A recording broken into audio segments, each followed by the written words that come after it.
All right, buckle up, everybody, because today we are diving deep into some pretty heavy stuff. We're talking about the Great White Throne Judgment. Yeah. And we've got a whole bunch of teachings and notes about this event, as described in the book of Revelation. And honestly, it's some pretty mind-blowing stuff.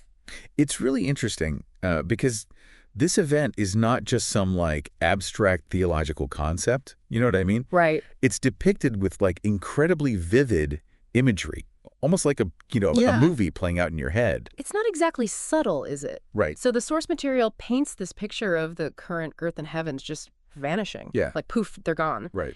And in their place appears God sitting on this massive white throne, ready to judge. Yeah. It's a scene of ultimate power. Yeah, it really drives home the scale and finality of this event. In fact, one of the sources connects this to 2 Peter 3.1, which describes a fiery destruction that purges the earth of all sin. Imagine the kind of event that would completely wipe the slate clean like that. It's almost like hitting a cosmic reset button, isn't it? Yeah. But here's where things get even more interesting to me. The one sitting on the throne. Yeah. The one presiding over this ultimate judgment. Right. Is Jesus. Yes, and that raises a really fascinating question, doesn't it? Sure. We often think of Jesus as the embodiment of love, Yeah. compassion, and forgiveness. Right. But here he is depicted as the ultimate judge. Right. What do you make of that? Honestly, it's a bit of a head scratcher. I mean, it doesn't exactly fit the image of a gentle shepherd, does it? Right. But the source is clear. John 5.22 specifically states that God the Father grants this authority to judge to the Son. That's right. And if we connect this to the bigger picture, it suggests that maybe God's love and justice aren't mutually exclusive.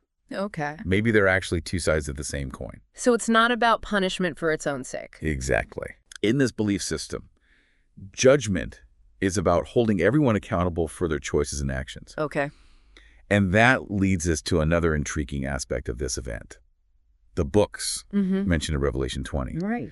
These books contain records of every thought, decision, and action ever taken by every human being. Wait, so it's like a cosmic record of everything. Does that mean they're literal books? Well, the source doesn't explicitly say. Okay. It could be a literal record or a symbolic representation of God's all-knowing nature.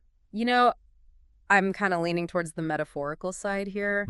It feels more powerful that way, like a representation of the weight our choices carry. What do you think? That's a valid interpretation. And what's important to remember is that these records, whether literal or metaphorical, aren't for God's benefit. Right. He already knows everything. Right. They serve as undeniable proof of his justice to those being judged. Yeah. It's all about transparency and making sure everyone understands the basis for the judgment. So it's less about God needing to consult some cosmic ledger. Yeah. And more about ensuring that those being judged understand the fairness of the process. Right. It's like showing your work in a way. That's a great way to put it. And there's another book mentioned alongside these detailed records, the Book of Life. Ah, yes. The book everyone wants their name in. Exactly. This one doesn't list all your good deeds, right? Right. It simply contains the names of those who have accepted Jesus as their savior. That's right. And that distinction is crucial. Yeah. It highlights that in this belief system, salvation isn't earned through good works or a perfectly balanced moral scale. Right. It's about a personal relationship with Jesus. So it's less about what you do and more about who you choose to follow. Precisely. Yeah. Your actions are important, of course. Okay. But they're not the sole determining factor in your ultimate fate. Okay. What truly matters is your acceptance of Jesus. Okay, so we've got these books, Right. records of everything we've ever done, and the Book of Life containing the names of those who have accepted Jesus. Yeah. But what about those whose names aren't inscribed in the Book of Life? Yeah. That's where the sources delve into the rather unsettling concept of the second death. Yes, and Revelation 20.14c15 describes this second death as eternal separation from God in the lake of fire. Hold on, second death. I'm pretty sure we only get one shot at this dying thing. What exactly does that mean? Is there a first death? You're right. So Bible doesn't use the term first death explicitly. Okay. But the fact that there's a second implies there must be a first right. Right. The sources suggest that the first death isn't just the physical act of dying. Okay. It's more about a separation from God Okay. that starts when someone rejects his offer of salvation. So first death is less about the physical act of dying and more about a spiritual state of separation from God, which could happen at any point in our lives and eventually culminates in physical death. That's one way to interpret it, yes. The first death could be seen as a process that unfolds throughout our lives, Okay. while the second death is a final, Yeah. irreversible state of complete separation from God. Okay, that makes sense. So we've got God on his throne. Right. The books are open, names are being checked, Yeah. and this idea of a second death is looming over everything. But it gets even more symbolic and, honestly, a little creepy. Yeah. The sources point out that death and Hades themselves are personified in Revelation 20.1314. Right. They're depicted as delivering up the dead before being cast into the lake of fire. It's almost like something out of a Greek myth, isn't it? Yeah, right. It feels very allegorical. Right. What exactly do death and Hades represent in this context? Well, death might symbolize the physical bodies of the deceased, Uh-huh. while Hades, in this context, represents the souls or spirits of those who have died. Right. Remember, the concept of Hades here isn't exactly the same as the Greek underworld. It's more about the holding place for souls before the final judgment. So it's like both our physical and spiritual selves are facing judgment. Right. And even death and Hades themselves are ultimately subject to judgment. That's one way to interpret it. It seems to suggest that even these forces, these personifications of mortality in the afterlife, Wow. are ultimately accountable to God. This whole picture is pretty intense. It definitely is. And it raises another fascinating question. Okay. The sources mention that the eternal punishment at the Great White Throne judgment might actually vary in intensity. Okay. It's not a one-size-fits-all kind of scenario. Wait, different degrees of punishment in the afterlife? Yeah. That seems a little complicated. Yes, it does, doesn't it? Yeah. And it leads us to some complex questions about the nature of God's justice, Right. which we'll explore further when we come back. This is a lot to process. I'm definitely ready for a deeper dive into those questions. Me too. All right, so before we dig into those questions about degrees of punishment and God's justice, I have to admit this whole Great White Throne judgment scenario is pretty intense. Yeah, it's definitely a lot to take in. Just thinking about our entire lives being laid bare, every thought and action scrutinized, it's kind of anxiety-inducing, to be honest. Yeah, I can understand that feeling. But remember, these sources aren't meant to instill fear or dread. Right. They're presenting a way of understanding the gravity of our choices and the importance of seeking a relationship with God through Jesus. So it's not about scaring people into being good. Right. It's about encouraging reflection and personal accountability. Exactly. It's about understanding that our actions have meaning and consequences that extend beyond our earthly existence. Okay, that makes sense. But I still have so many questions. Like, Yeah. these books that record everything we do, are they literal physical books? Right. Or is it more of a symbolic representation of God's all-knowing nature? We touched on this a bit before, but I'd love to dig a little deeper. Yeah, it's a question that has puzzled theologians for centuries. I bet. The sources don't explicitly state whether they're literal or symbolic, leaving it open to interpretation. So let's say, for argument's sake, that they are literal books. Okay. What would that even look like? Massive libraries filled with dusty volumes, or some kind of celestial database. Now you're venturing into the realm of speculation. Okay. But the sources don't provide those kinds of specifics. Right. And honestly, the exact form of these records is probably less important than the principle they represent. That every choice we make, every action we take has eternal significance. So it's not about the logistics of record keeping, but about acknowledging that everything is accounted for. Precisely. Whether a literal book, a metaphor, or something else entirely, the key takeaway is that our lives matter. Yeah. Our choices have weight, and we're ultimately accountable for how we live. That's a sobering thought. But speaking of accountability, I'm still a bit stuck on the concept of the second death and the lake of fire. Yeah. It all sounds pretty rough. Yeah. Is there any hope for those who end up there? Right. Any chance of redemption or a second chance? That's a question that goes to the very heart of this belief system. Yeah. And the sources we're looking at are pretty clear on this point. Okay. The second death is final. Okay. It represents an eternal separation from God. And according to these teachings, there's no coming back from that. So no chance of parole from the lake of fire? No, not according to this belief system. Okay. The purpose of the Great White Throne judgment is to make a final determination of one's eternal destiny. Right. which is ultimately decided by whether one has accepted Jesus as their Savior. So it all boils down to that crucial choice, Right. accepting or rejecting Jesus. Exactly. And that decision has eternal consequences. Yes, that's a central message here. Yeah. This belief system emphasizes making that choice while Yeah. we're still alive on Earth. Because once we face the Great White Throne Judgment, it's too late. Okay, let's circle back to something we mentioned earlier. The personification of death and Hades, delivering up the dead before being cast into the lake of fire themselves. Why do you think they're portrayed this way?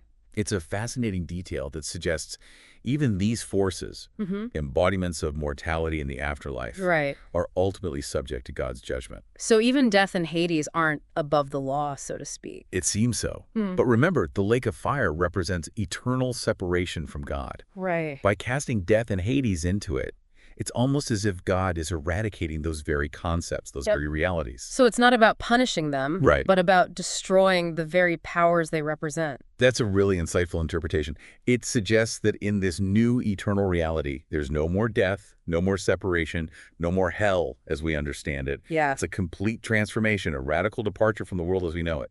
Wow, that's a powerful image.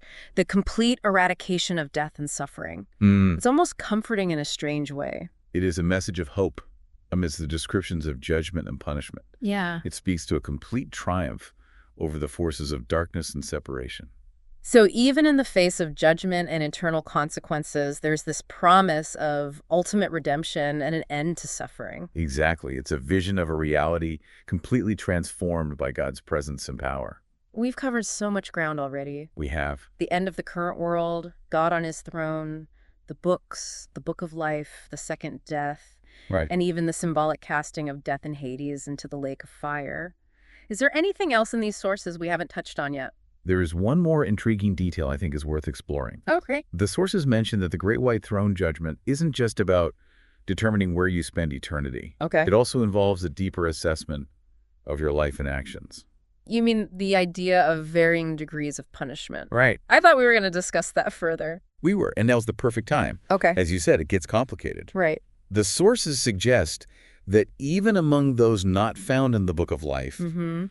there are different levels of accountability Okay. and consequently different levels of punishment. So it's not a one-size-fits-all afterlife for those separated from God. That seems to be the case. And this raises fascinating questions about the nature of God's justice. Like what kinds of questions? Well, if God is truly just, shouldn't everyone who rejects him face the same punishment? Okay. How can there be degrees of punishment if everyone is equally guilty of rejecting God? I see your point. It seems a bit counterintuitive. Exactly. So how do we reconcile this concept of varying punishments Right. with the concept of a just God? That's where things get really interesting. Okay, I'm all ears. What do the sources say about this apparent paradox? They don't provide any easy answers, Okay. but they suggest that the intensity of the punishment is somehow proportionate to the individual's understanding of God's will and the choices they made based on that understanding. So someone who willfully and knowingly rejected God with full knowledge of his teachings Right. might face a harsher punishment than someone who had limited exposure to those teachings Yeah. or who made different choices based on their circumstances. That's one possible interpretation. Okay. It suggests that God considers our individual levels of understanding and the contexts in which we make our choices. Okay. He doesn't hold everyone to the same rigid standard. That makes a lot of sense. It's a much more nuanced view of judgment than a simple binary of heaven or hell. Absolutely. Yeah. It suggests that God's justice is far more complex and individualized than we might initially assume. So even in this ultimate judgment scenario, there's still a recognition of our individual journeys Right. and the unique factors that shape our choices. That's right. God sees us as individuals, each with our own story, our own struggles, and our own capacity for growth and understanding. Yeah. And that brings us back to a core theme we've been exploring. The idea that our choices matter, that our lives have eternal significance, Right. and that ultimately our relationship with God determines our eternal destiny. Okay, that makes sense. But one last question for you. If someone completely rejects God and faces eternal separation from him, can they still experience any peace or contentment in the afterlife? That's a profound question It is. that delves into the nature of consciousness and suffering. Right. Honestly, the sources don't provide a definitive answer, Okay. leaving it open to interpretation and speculation. So it's a mystery. In many ways, yes. Yeah. Perhaps a mystery we're not meant to fully grasp in this lifetime. I suppose that's fair, but it's hard not to wonder about the experiences of those separated from God. Yeah. Is it endless torment? Right. Or could there be some other form of existence even without God's presence? Those are questions that have preoccupied theologians and philosophers for centuries. Yeah. While we may not find definitive answers in these sources, they offer a framework for grappling with these profound mysteries. So even though we may not have all the answers, Yeah. it's important to keep asking these questions and exploring the complexities of faith and the afterlife. Absolutely. The pursuit of understanding is never ending. Right. And these ancient texts invite us to engage in that pursuit, to wrestle with difficult questions, and to keep seeking deeper meaning and insight. You know, it's interesting. We started by talking about the Great White Throne Judgment, this grand cosmic event. Right. But we've ended up discussing individual journeys, nuanced understandings of justice, and the enduring mystery of consciousness. It's a testament to the richness and complexity of these teachings. That's true. They offer glimpses into the grand sweep of history and humanity's fate, but also invite us to reflect on our own lives, choices, and our relationship with the divine. It's a reminder that even facing eternity, the individual still matters. Each life, each choice, each moment carries weight and contributes to the tapestry of existence. And that's a powerful message worth pondering. It definitely is. Well, I think we've explored just about everything these sources offer about the Great White Throne Judgment. Yeah. Where do we go from here? Well, we focused a lot on the consequences of rejecting Jesus and facing judgment. Right. But what about those who accept him as their savior? What does the afterlife hold for them? That's where we'll pick up when we return. That's a great point. We have explored the heavy stuff. Yeah. But now it's time to delve into the hopeful side of things. We'll be back soon to explore what these sources say about the experience of those who find their names written in the Book of Life. Welcome back to our deep dive into the Great White Throne Judgment. You know, it's been a pretty intense journey so far. It is. Exploring some weighty concepts and grappling with some really big questions. Yeah, it's been quite a journey.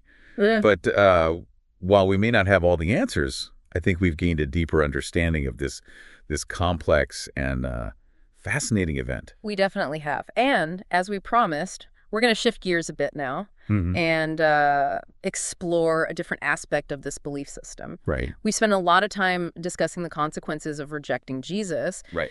But what about those who do accept him as their savior? Yeah. What does the afterlife hold for them according to these sources? That's a great question. And it leads us to the heart of what this belief system offers. Hope. Okay. The sources describe a radically different experience for those whose names are written in the Book of Life. Okay, I'm intrigued. Paint me a picture. What does this hopeful experience look like? Imagine a reality where there's no more suffering, no more pain, no more death. Yeah. A place of perfect peace, joy, and unbroken fellowship with God. It sounds pretty idyllic, almost too good to be true. It does, doesn't it? Right. But these sources emphasize that this isn't just some vague, ethereal concept. Okay. It's a real tangible place, a new heaven and a new earth, where God's presence dwells fully and completely. So it's like a fresh start, a cosmic do-over where everything is made right. That's a beautiful way to put it. Yeah. And the sources suggest that this new creation is a place of unimaginable beauty, harmony, and fulfillment. Wow. It's where our deepest longings are satisfied and where we experience the fullness of God's love and grace. It's hard to even wrap my mind around that. Right. No wonder this belief system resonates so strongly with people. Yeah. The promise of a perfect afterlife is a pretty powerful motivator. It is, but it's important to remember that this belief system isn't just about escaping judgment or securing a comfortable spot in heaven. Right. It's about a transformation of the heart, Okay. a deep and abiding relationship with God that begins here and now. So it's not just about getting your ticket punched for the afterlife. It's about living a life that reflects that transformed heart and that relationship with God. Exactly. And that transformation, Yeah. that relationship brings a sense of purpose, meaning, and hope that permeates every aspect of our lives. So even though we may face challenges and struggles in this life, knowing that there's something more, something better waiting for us on the other side can provide a source of strength and resilience. Absolutely. It's a reminder that our present circumstances don't define us. There's a bigger story unfolding, a greater purpose at work, and that knowledge can give us hope and courage to face whatever comes our way. You know, it's amazing how this deep dive has taken us on such a journey. We started by exploring a pretty terrifying concept, judgment, eternal punishment, the lake of fire, but we've ended up talking about hope, transformation, and the promise of a perfect afterlife. It's a testament to the multifaceted nature of this belief system. It acknowledges the reality of sin, judgment, and the consequences of our choices. Right. But it also offers a path to redemption, forgiveness, and a future filled with hope and joy. It's a powerful message that continues to resonate with people across cultures and throughout history. It does, doesn't it? Yeah. And perhaps that's because it speaks to something deep within us, a longing for something more, a yearning for meaning and purpose, a desire for connection with something greater than ourselves. Well said. And on that note, I think it's time to wrap up this deep dive into the Great White Throne Judgment. Yeah, it's been a fascinating exploration. It certainly has. And to you, our listener, we leave you with this final thought. Regardless of your personal beliefs about the afterlife, the concepts we've explored today invite us to reflect on the choices we're making, the values we're embracing, and the legacy we're leaving behind. Because ultimately, it's how we live our lives that truly matters. Until next time, keep exploring, keep questioning, and keep seeking truth wherever it may lead you.